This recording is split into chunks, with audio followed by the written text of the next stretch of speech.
Would Marco Rossi be the perfect fit as second-line center of the Montreal Canadiens? That and 9 more questions submitted by you, the viewers, on today's episode.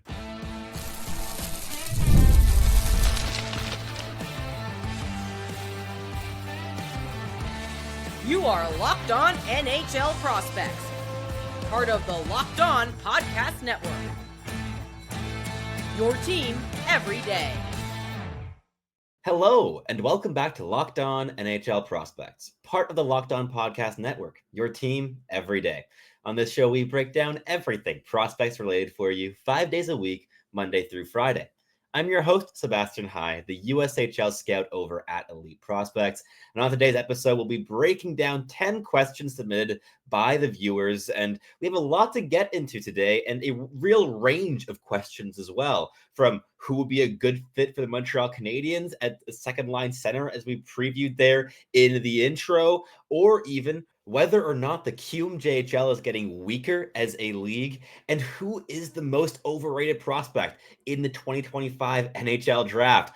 All that coming up here on today's show. So make yourselves comfortable, grab yourself something to drink, and enjoy the episode here as we dive into the very first question submitted by Tyler Anderson. Actually, this was a direct message I got from Tyler, and I'm just adding it here into the show because I think it is a very interesting conversation here to kick things off.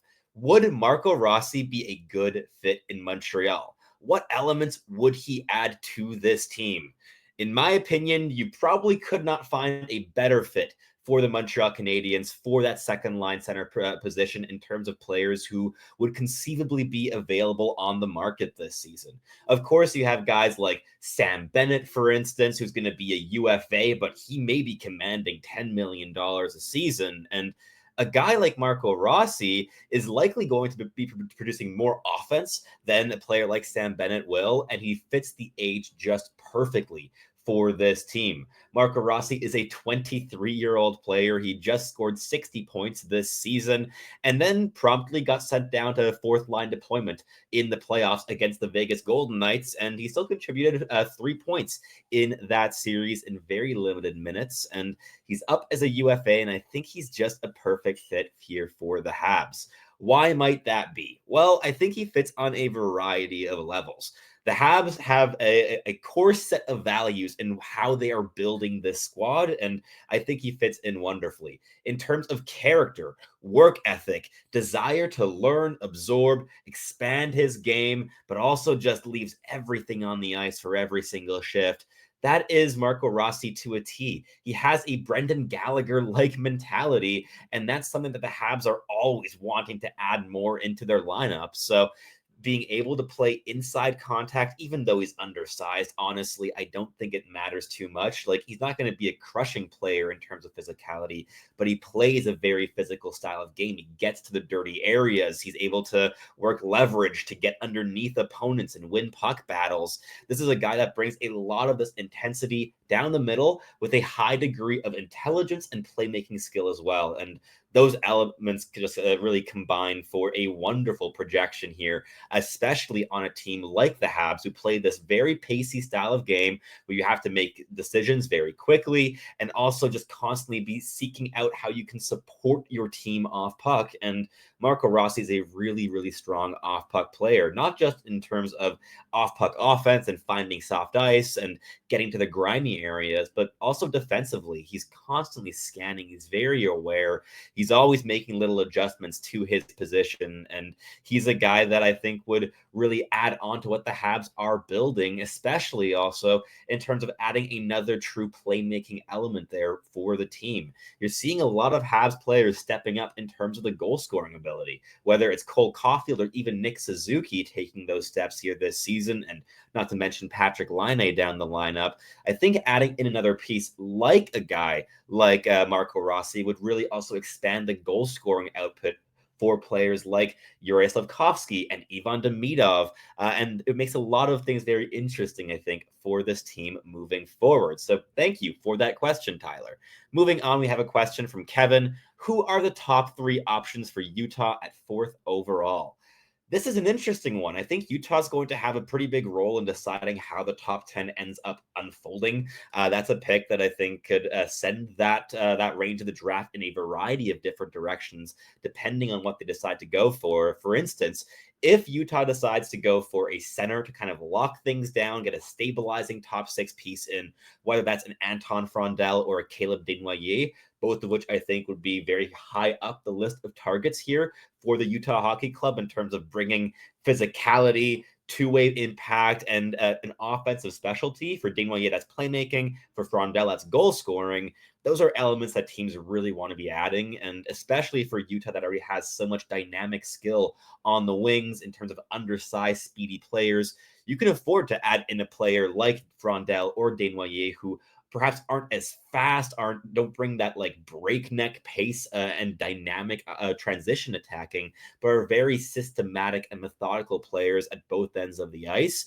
Those two, I think, would be really good fits. But if Utah wants to go for a bigger boy who brings a bit more dynamic skill, but from the wing instead of down the middle, I think that Porter Martone would be a fantastic fit for this organization as well. They've spent big time, like high-end draft picks on guys like Daniil Boot in recent seasons, getting more size there on the wings, but no one in terms of that profile and size that Utah has in their system in terms of forwards brings anything quite near the level of creativity and skill that Porter Martone does on every shift. And I think that would really, really appeal to the Utah Hockey Club. Actually, the Utah Mammoth. It's the Utah Mammoth.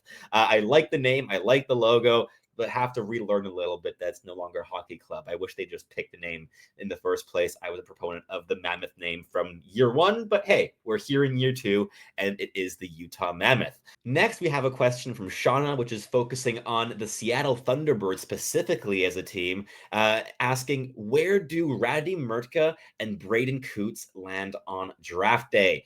Two very fun players and excellent prospects to keep building around. And it's kind of rare to see a CHL team with a lot of struggles in terms of regular season performance, having two players that could conceivably go top 15 at the draft. But I think that's the case this season with Radim Murtagh at that size, right? Like he's absolutely massive at 6'6", right shot. He skates really smoothly.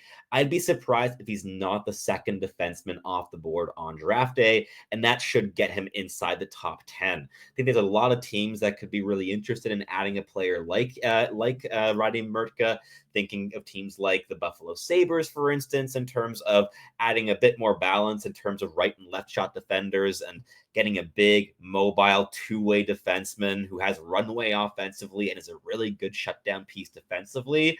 That has value from fifth overall onwards. I would not be at all surprised to see Murtagh go in the 4 to 6 range on draft day, but more likely perhaps is like 7 to 9.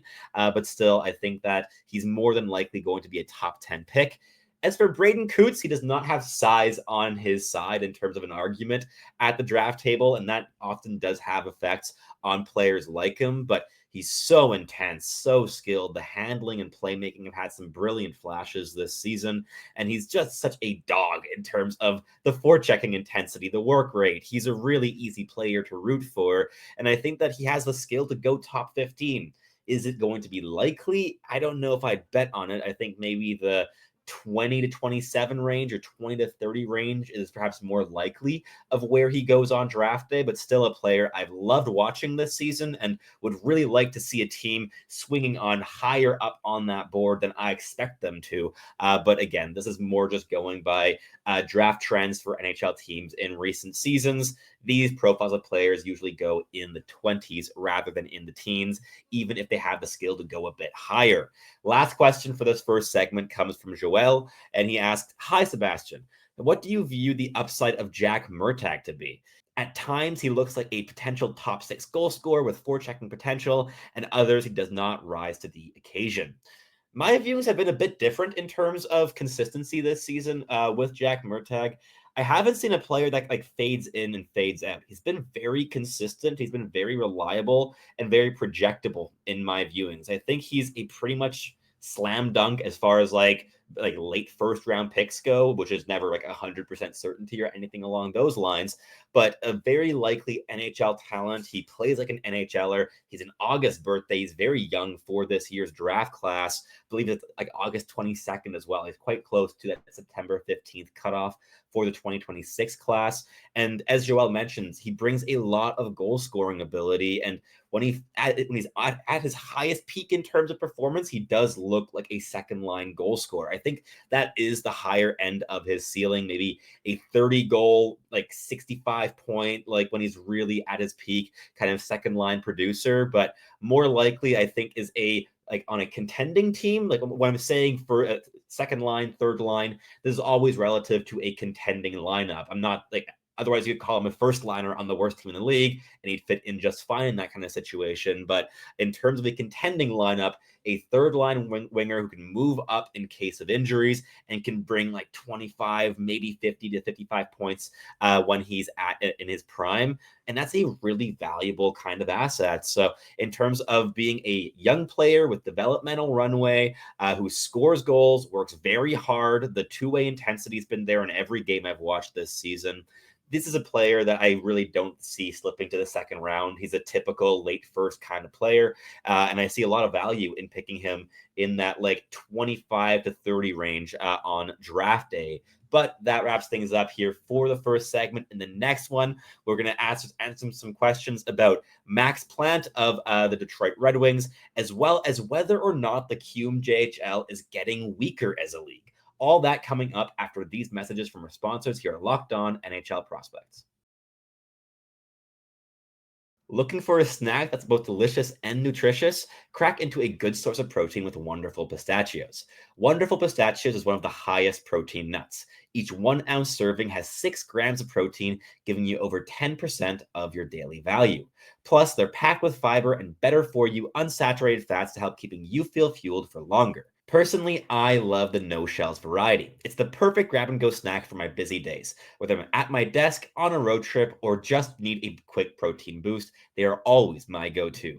And if you love cracking open every shell for that satisfying crunch, the in-shell variety are a classic favorite. Get snacking and get cracking with the snack that packs a protein punch. Visit wonderfulpistachios.com to learn more. All right, let's keep answering your questions here in the second segment here of the episode. Kicking it off with a question from Emmett Ferguson. What are your thoughts on Max Plante's first season in the NCAA, and what is his ultimate ceiling? Max Plante has surprised me this season. He's been scoring a whole lot more than I was expecting him to as a rookie in the NCAA. He's a Detroit Red Wings prospect who got drafted, I believe, in the second round last season. Yes, he went indeed at 47th overall. He's a 5'11", 176-pound left shot center, and he potted 9 goals and 28 points in 23 games this campaign with the University of Minnesota Duluth. Some excellent production there for a college freshman. He finished second in team scoring behind only Dominic James, but he also played about 13 games less than all of his teammates here at the top of the score sheet, including his brother Zam. So overall, he was very much like the offensive leader in terms of production per game this season there with the University of Minnesota Duluth. And what he brings is just incessant energy. He's a very hard-working forward. Not the prettiest of skaters, but a high stride rate gets him from A to B relatively quickly and efficiently.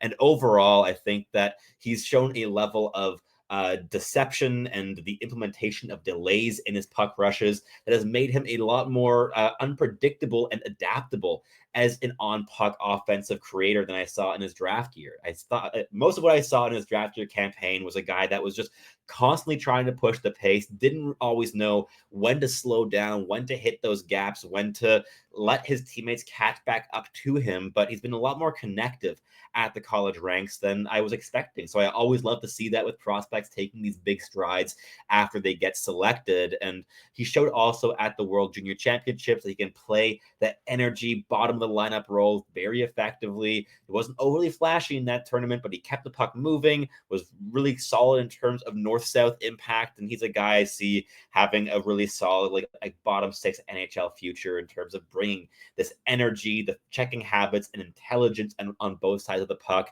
both in terms of possession game, but also to get to the middle of the ice offensively as well. So in terms of NHL projection, I'm not sure he has the dynamic skill in his toolkit to project as a true top 6 talent at the NHL level, but definitely a guy I think could settle as a third line piece who's able to really drive the pace, connect play, and overall just be reliable in both directions, especially in terms of the energy he leaves out there. Moving on, we have a question from Demidov Fancam over on Twitter, who asks a great question. Why is the QMJHL getting weaker? Very complex question here. I think there's many factors, but I also disagree a little bit on the take here, which I'll get to afterwards. I'm a lot less concerned with the QMJHL than I was a couple years ago. We were really seeing the league on a decline, especially I think in terms of factors like Quebec families getting priced out of hockey. This is, of course, a factor everywhere. Like, this is not just a geographic thing for just Quebec, but I certainly think it has channeled a lot of like sporty kids away from hockey and towards soccer or basketball or winter sports as well. And these are all areas where Quebec has taken strides in the last 20 years.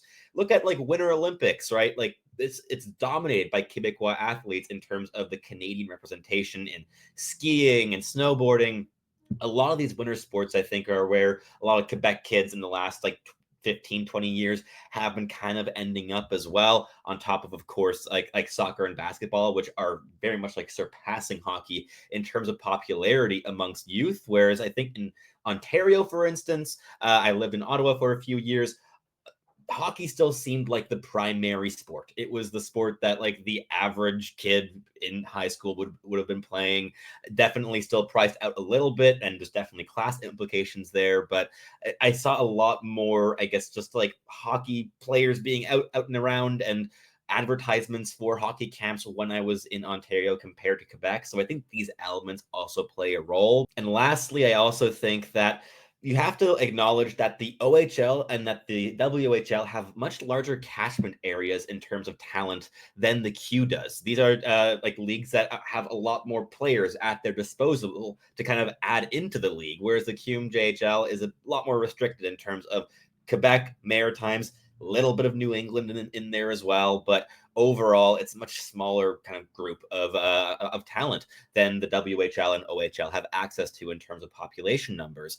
But what I wanted to settle into here to wrap up the answer to this question is that I think the QMJHL isn't dipping currently. I think it's rebounding a little bit. We're seeing it in the draft class this year. We've seen it with the QMJHL teams also winning the Memorial Cup quite often in the last couple seasons. A lot of that also coming with like overage talents doing a lot of the heavy lifting. But in terms of just draft eligibles this year, players like Caleb Desnoyers and, of course, Justin Carbonneau are very, very talented and are almost certainly going to be, I mean, top 6, top 7 for Desnoyers and top 15 for Carbonneau.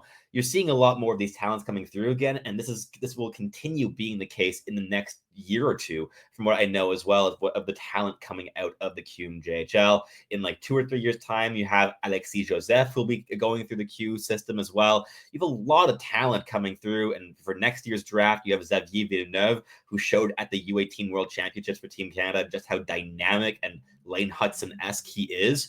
There's a lot to look forward to, I think, here for the QMJHL, but overall, I think that the Q is rebounding a bit, and a lot of this has to do with that NCAA decision too, of having players that want to go to the college route now also being able to choose the CHL leagues. And you're going to see some really high value players making switches to the QMJHL to also pursue their developments.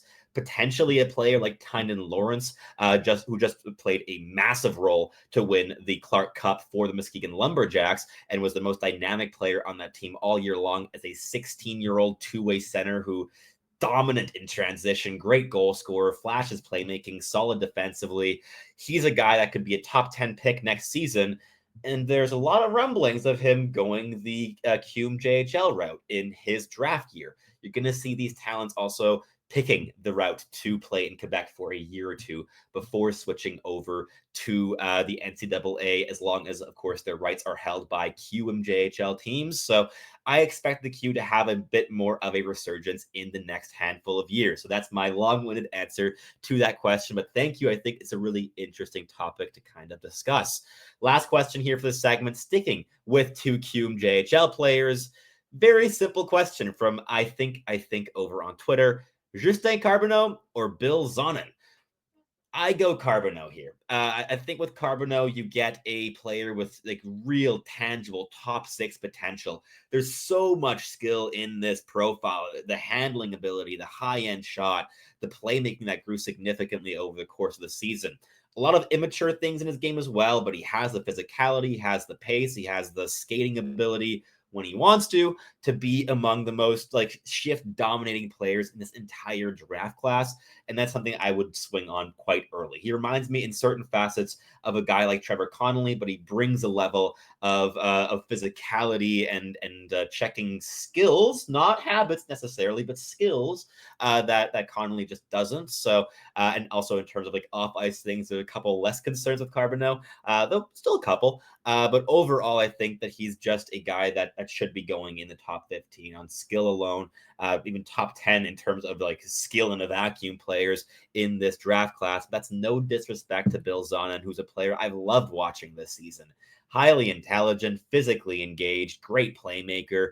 And he did all of this season, climbing up rankings, scoring a bunch in the QMJHL, while playing center for the first time in his career. He got moved over down the middle, like a third of the way through the season this year, and just started dominating, playing great minutes there down the middle. His skating and playmaking took steps this year as well, and I see a middle six role for him in the NHL in the future. I think he's a very projectable talent as long as that skating can keep catching up to his game a little bit in the coming seasons. So both first round talents, but for me, Carbonneau is a clear top 15 guy, whereas Zonin's a bit more of a top 25 kind of player. But that wraps up the second segment. In the final one, we'll be discussing questions on Benjamin Kindel, as well as who the most overrated talent is in the 2025 draft class. All that coming up after these messages from our sponsors at Locked On NHL Prospects.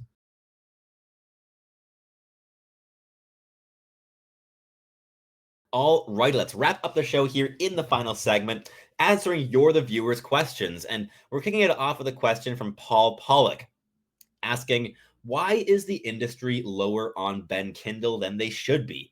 He should be a top 15 player in this draft, in my opinion. I think a lot of this has to do with Kindel being a lot less mechanically advanced than other players in this range of the draft. I mean, in terms of players that are going to be going in that, let's say, 12 to 18 range, right? If we're talking top 15 kind of talent, you have players like Victor Eklund might fall to that range, but beyond that, you have Lyndon Lakovic and Carter Bear, Keishon Aitchison, Malcolm Spence.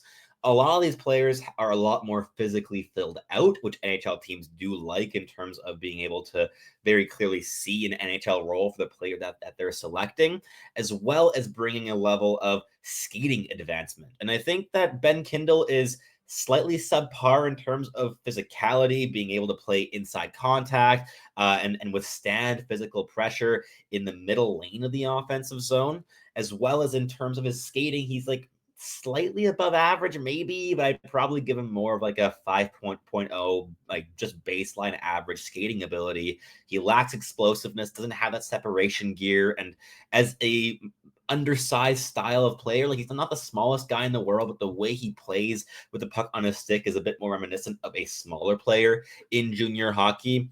I think these are elements that have some doubts in the industry for Ben Kindel, but the production is fantastic. The second highest producer among CHL draft eligibles this season with 99 points, and he brings a high level of intelligence and playmaking skill. There's definitely reason to take that swing inside the top 17 or top 18. I think top 15 might be slightly bullish for my tastes, but in terms of production, I can definitely see the arguments. And he was part of a two-man show with the Calgary Hitmen this season, alongside his line mate Oliver Tulk, and those two really did everything in terms of carrying the offensive workload this campaign. And he's a very adaptable player in transition, reads the play really well, and he just he's so methodical in his puck touches. He breaks down opposing defensive structures with quick little give and go plays, getting around single opponents. Very, very clever kind of player. But in terms of that middle of the ice contribution, attacking the middle lane, being able to plant himself at the net front a bit more and getting into those greasy areas, this just isn't really his game. And I think that hurts him a little bit in the eyes of both the private and the public sectors. But with this year's draft class, genuinely, when you pass that 11th or 12th overall mark, you have a tier of 15 players where you can make very, very easy arguments to kind of rationalize selecting them in those slots. I have players that I have a mock draft that'll be coming out tomorrow or maybe even tonight, going through all 32 picks in the first round. And I would not be shocked if a guy that I have ranked at 25th in that mock draft, Sasha Boumedienne, going much higher than that. There's a lot of potential movement this year, and Ben Kindel might go at 13th overall. He might go at 26th overall. I think anywhere in that range is plausible. For myself personally, I think he very much is settling in that 14 to 22 range of my board in terms of that intelligence and skill being being very projectable elements if that physicality and being able to withstand pressure can take a step in the coming years. Next question comes from Chris, who asks, "Hi, Sebastian. Who do you feel in your mind is going to be drafted higher than they should be?" The answer for this, in my opinion, is Jack Nesbitt, a 6'4" center from the OHL who brings a level of checking intensity and overall size to the equation, while having scored just over a point a game this campaign that I think a lot of teams are going to be liking. And once you pass that 15th to 17th overall mark, there aren't that many centers left on the board who bring a combination of physicality and scoring left available. So I think that alone is going to get Jack Nesbitt selected higher than I would personally have him. To me, he's like a second round caliber talent. I would pick guys like Cole McKinney and even Mason West ahead of him in terms of guys that I was watching a lot this season who still bring levels of checking ability and size and physicality, but still a player that I can see the arguments for at the end of the first round. But I am expecting him to go in that 15 to 25 range. And for that, I just don't see the level of skill to justify a selection when there are other players left on the board who could be much bigger difference makers on a night-to-night basis. One of the player comps that we've been throwing around this season at Elite Prospects for Jack Nesbitt has been Nick Paul of the Tampa Bay Lightnings, formerly of the Ottawa Senators. I think that makes a lot of sense in terms of bringing very reliable intensity, big size, playoff style guy who can just be your bottom six intensity checker, who can elevate wingers as well, and overall just be a solid guy. But for me, that kind of projection just doesn't quite merit a top 25 valuation on draft day. Next, and for the final question of the episode, we have a fun one from my good friend Link, who asks, "Which of these prospects would you most want to have a beer with?" Gotta drop a fun question in now and then. This is a fun one, obviously. I mean, I think there's a lot of contenders in terms of 2025 draft eligible talents, and going to be sticking with guys who have already turned 18 years of age. I'm located in Montreal, so hey, the drinking age is 18 here. And I think I'm going to have to go with Brady Martin of the Sioux Greyhounds. He's a player, I mean, if his storytelling, if his personality is anywhere near as entertaining as his play style is on the ice, I think I have an absolute blast. And on top of that, I also think that the idea of just drinking a cold one after a day on the farm, because Brady Martin in the offseason just goes back to the family farm and is working there in the offseason. I think it'd just be a great setting for a beer as well. I really like the image of just sipping a cold one after a long day's work on the farm at sundown in like cornfields there in Ontario with Brady Martin. I think it'd be a really fun conversation, and just be able to ask a bit more about like what drives the utter violence that you play with. I think that question alone, it would be worthwhile. So thanks for that question, Link. A very fun one here to wrap up the show. But that is everything here for us today. Thank you so much for tuning in as always. If you're watching on YouTube, please do leave me a comment. It might be added in, if it's a question, to the next Mailbag episode that we do here on the podcast. And if you're listening on your favorite podcasting platform, please do make sure to make us your first listen of the day. For your second listen, you can head on over to Locked On Fantasy Hockey, where Flip and Steel break down everything you need to know to build yourself a competitive and sustainable fantasy roster. I'm your host, Sebastian Hine, and I look forward to catching you listening again very, very soon.